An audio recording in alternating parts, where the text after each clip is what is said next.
Saya Ferdinand Mowiling, saya di Suara Cita Edukasi.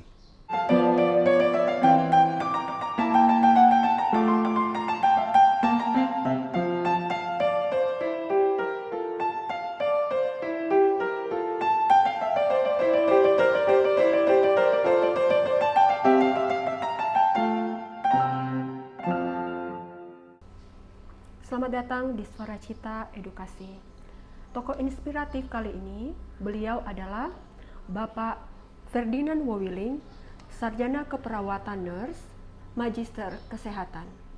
Beliau adalah Sekretaris Pendidikan dan Pelatihan Komite Koordinasi Pendidikan RSJ Ratu Muisang Manado, juga praktisi instalasi kesehatan jiwa masyarakat RSJ Ratu Muisang Provinsi Sulut. Pak Ferdinand, terima kasih sudah bersedia meluangkan waktu untuk Suara Cita Edukasi. Oke Pak, pertanyaan pertama, menjadi seorang perawat sekaligus educator itu apakah merupakan impian Anda dari kecil atau bagaimana? Iya, jadi sebenarnya menjadi seorang nurse itu tidak termasuk pada kategori yang saya ingin capai sejak lulus SMA ya. Jadi itu ceritanya secara insidental saja masuk di pendidikan itu, dan setelah lulus saya sebenarnya kerja di institusi pendidikan sebagai pengajar tetap. Cuma setelah mengurus tes pegawai negeri, penempatan di Rumah Sakit Jiwa Pusat waktu itu sampai sekarang. Nah, jadi menjadi seorang praktisi menurut saya memang bukan satu capaian akhir dan bukan satu yang saya inginkan ya. Tapi karena sudah ya boleh dikata sudah berjalan, saya coba jalani saja gitu. Nah, kalau misalnya mau dikatakan sebagai pencapaian apakah sudah cukup baik atau bagaimana, saya kira masih kurang ya.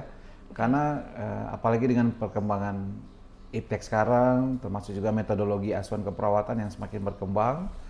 Jadi kami masih berusaha untuk menyesuaikan dengan keadaan yang ada. Oke, baik. Menurut Anda menjadi perawat RSJ, apakah lebih sulit daripada menjadi perawat di rumah sakit umum misalnya? Kalau menurut saya itu tergantung sudut pandang ya. Kalau secara skill, memang kalau di rumah sakit umum non jiwa itu memang banyak sifatnya keterampilan ya. Kegiatan-kegiatan yang sifatnya keterampilan, apalagi yang sifatnya keterampilan kritis. Nah, kalau di jiwa itu memang harus bisa mengarah kepada edukasi, karena keunikannya adalah yang kita hadapi adalah ODGJ, di mana ya boleh dikata pasien-pasien yang dihadapi ini kan seringkali dalam tanda kutip tidak nyambung dengan yang kita berusaha lakukan ya. Tapi keunikannya itu justru menjadi tantangan, karena menjadi seorang perawat jiwa itu harus punya empati terhadap apa yang mereka rasakan. Walaupun itu memang sangat dikatakan boleh tidak seperti biasanya, di luar dari kenormalan ya untuk ukuran perspektif kejiwaan secara umum. Oke, baik Pak. Ada pertanyaan ini saya mewakili dari mungkin pemikiran masyarakat ya. Kenapa orang bisa mengalami gangguan jiwa? Terus bagaimana menghindarinya? Dan sebagai masyarakat, bagaimana kita harus bersikap, Pak? Ya, kalau dikatakan penyebab gangguan jiwa itu multifaktor. Jadi dia itu banyak sekali penyebab yang menjadi faktor pencetus. Jadi kita di sini kenalnya dalam terminologi kesehatan ada yang disebut dengan faktor predisposisi, ada faktor presipitasi. Nah, faktor predisposisi itu memang semua ada. Semua orang berpeluang untuk gangguan jiwa. Ya, walaupun dalam kategori gangguan jiwa ringan. Tapi pencetus itu akan menjadi sesuatu yang signifikan untuk orang-orang tertentu. Contohnya kalau saya ambil contoh, untuk beberapa orang mengalami tekanan dalam masalah rumah tangga, ada yang bisa untuk survive ya. Tapi untuk beberapa orang dengan adanya konflik dalam rumah tangga itu sudah bisa menjadi pemicu untuk sampai dia depresi. Masalah yang sama ya Pak? Dengan masalah yang sama. Dengan masalah yang sama. Jadi seringkali kami melihat di sini ada yang cuma karena masalah sepele dalam tanda kutip ya. Contohnya beberapa kasus ada mahasiswa tidak lulus dalam satu kategori Cuma untuk masuk ke satu institusi pendidikan, dia boleh sampai kepada depresi, ya. Padahal untuk sebagian orang, itu kan hal yang biasa, bisa pindah jalur pendidikan yang lain. Tapi setiap orang itu punya kapasitas yang berbeda. Oke, baik. Nah, jadi kalau saya boleh katakan, pencetus boleh sama, tapi secara perorangan, cara dia menyikapi pencetus itu ya akan berbeda. Oke, baik. Gitu. Terus selanjutnya Pak, sebagai masyarakat, bagaimana kita harus bersikap jika lo mungkin bertemu di jalan atau mungkin dalam keluarga kita, bagaimana Pak? Ya, memang kalau sampai saat ini tidak bisa dipungkiri yang namanya stigma. Oh ya. Orang dengan gangguan jiwa selalu ada di benak setiap masyarakat. Bahkan tidak jarang pun dalam benak seorang praktisi medis sekalipun. Yang melihat mereka itu sebagai oknum-oknum yang akan pertama tidak sehat, kemudian pasti jauh dari standarisasi orang normal ya. Contohnya masalah kebersihan tubuh. Nah, yang ketiga adalah masalah sinkron tidaknya mereka memiliki emosi yang diharapkan oleh orang di sekitar. Nah, kalau sebagai seorang praktisi saya melihat ini satu hal yang wajar dalam tanda kutip ya. Jadi orang kalau melihat ODGJ itu sebagai ancaman, dan memang kita sering melihat di realita kalau ketemu ODGJ di jalan atau di tempat-tempat keramaian, yang terpikir adalah dia itu akan mengancam, merusak. Itu bukan salah, itu memang berpeluang terjadi. Oke. Jadi semua orang dengan gangguan jiwa itu memang berpeluang untuk melakukan yang namanya perilaku kekerasan. Nah, kalau sebagai masyarakat umum menghindar, memang saya pikir itu paling aman ya. Ya.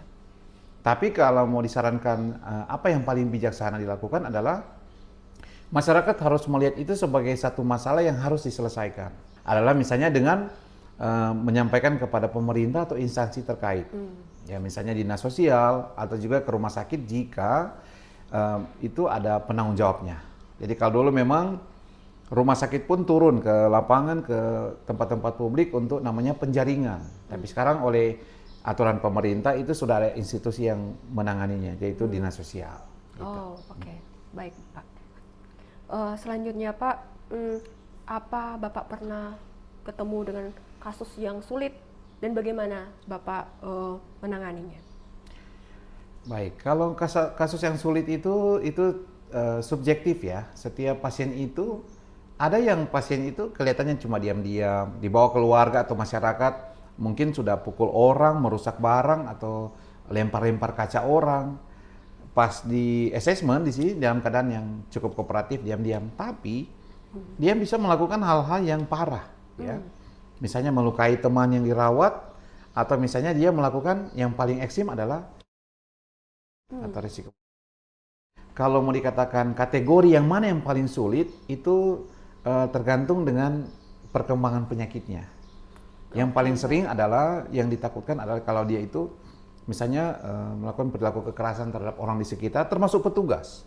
Ya, petugas, atau yang paling ekstrim adalah melakukan perilaku kekerasan terhadap dirinya sendiri. Oke, baik Pak. Pak, boleh tahu sekarang ada berapa jumlah pasien? Ya, kalau yang sementara dirawat itu estimasinya hampir 200 pasien. Karena sesuai dengan kapasitas tempat tidur juga. Untuk sementara Rumah Sakit Ratu Buisak itu kan paling tinggi itu 250 tempat tidur. Tapi kalau yang mau dikatakan pasien yang rawat jalan atau yang sementara dalam pemantauan di masyarakat umum itu sudah cukup banyak, bahkan bisa ribuan. Oke, ribuan ya? Ya. Untuk di Kota Manado saja atau seluruh Sulawesi Utara? Sulawesi Utara.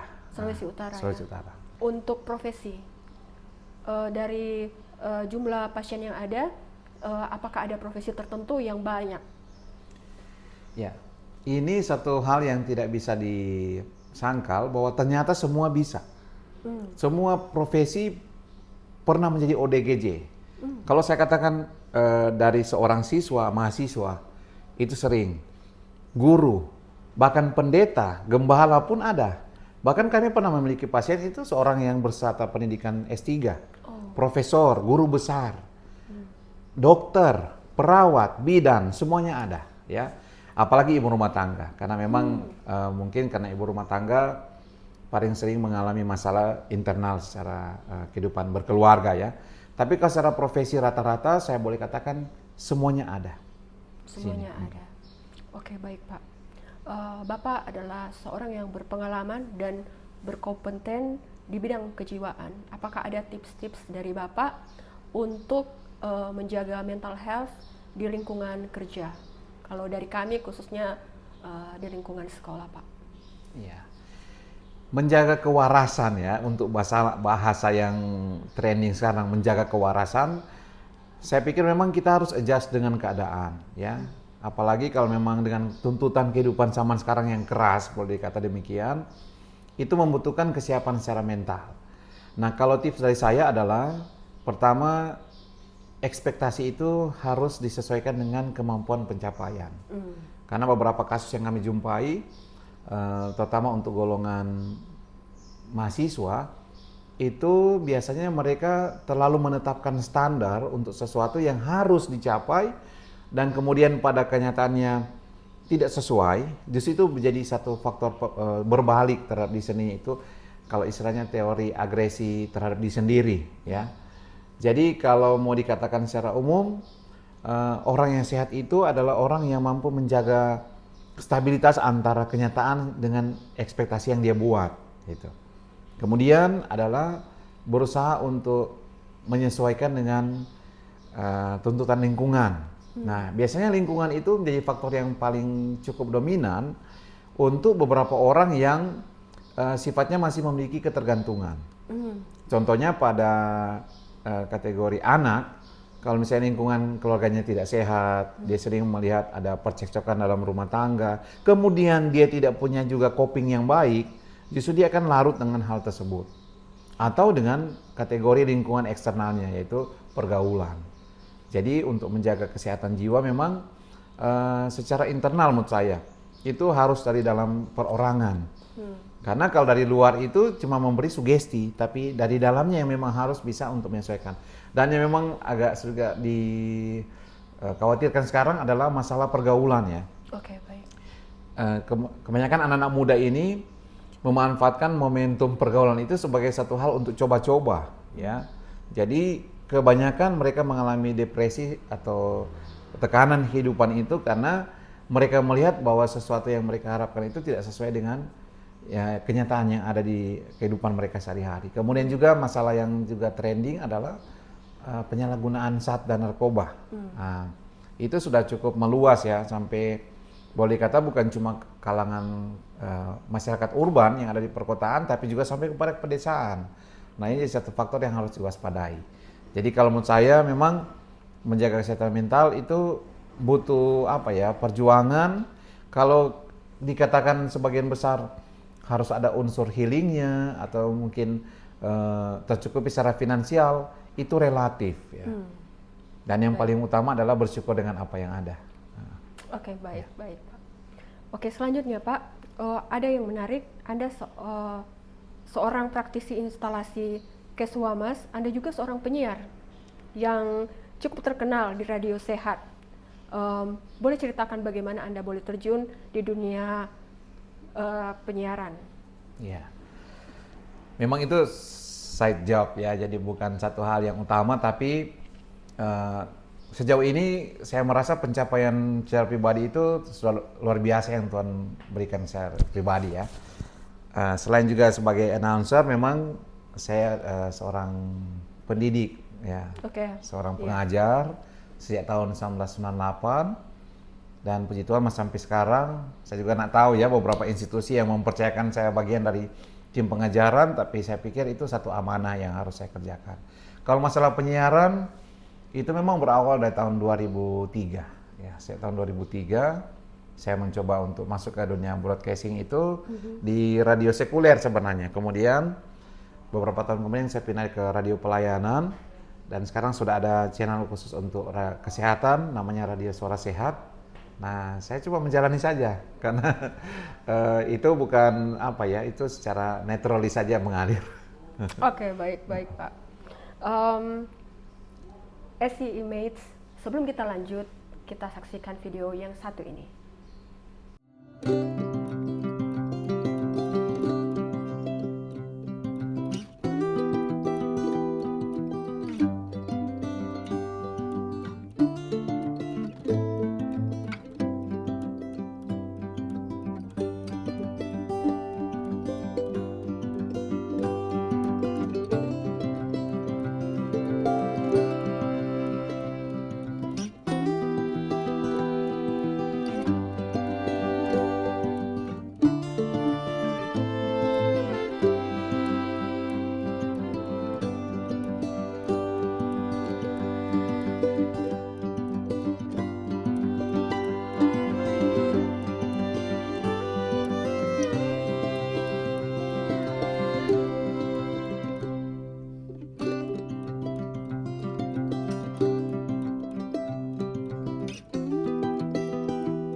Oke Pak, kita lanjut lagi. Anda seorang yang sibuk. Pertanyaan saya, bagaimana Anda membagi waktu, baik pribadi, keluarga, maupun dengan pekerjaan Anda? Membagi waktu adalah satu pergumulan ya. Apalagi saat ini saya memang terlibat di dunia pelayanan secara lokal dan juga ada tugas pokok saya sebagai ASN di sini sebagai praktisi medis dan juga ada beberapa tugas tambahan lain. Kalau saya biasanya mengaturnya sesuai dengan jadwal. Jadi misalnya sesuatu yang terpola itu saya tidak akan sertakan dengan kegiatan yang akan mengganggu hal tersebut. Jadi saya hanya akan mengiyakan untuk tugas tambahan di luar jam yang secara rutin gitu. Dan kalau masalah membagi waktu, ya puji Tuhan memang keluarga cukup mengerti dengan keadaan, anak-anak cukup menyesuaikan. Jadi sejauh ini masih cukup terhandle walaupun untuk beberapa hal kadang-kadang dia berbenturan jadwal tapi masih bisa untuk tercover. Oke, baik Pak. Apa arti kesuksesan menurut Anda Pak? Ya, kesuksesan kalau bagi saya itu relatif ya. Ukuran yang saya pakai belum tentu akan cocok untuk ukuran untuk orang lain.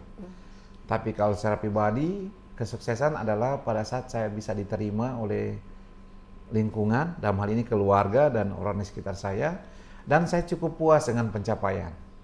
Jadi kalau mau dikatakan sukses hari ini, berpuaslah untuk sukses hari ini saja dulu. Yang besok ditetapkan sebagai target yang baru. Oke, baik Pak. Pertanyaan yang terakhir Pak. Apa filosofi kehidupan yang Anda pegang? Saya selalu memegang filosofi ini. Saya sebenarnya mengutipnya dari, saya lupa namanya, tapi bunyinya kira-kira begini. Meski bukan yang terbaik, tapi lakukanlah yang terbaik. Jadi kita tidak selalu harus menjadi orang yang dinilai terbaik di mata orang, tapi yang saya buat itulah yang terbaik dari saya. Gitu. Oke, baik Pak. Pak Ferdinand Wawiling, terima kasih sudah mampir di Suara Cita Edukasi. Terima kasih.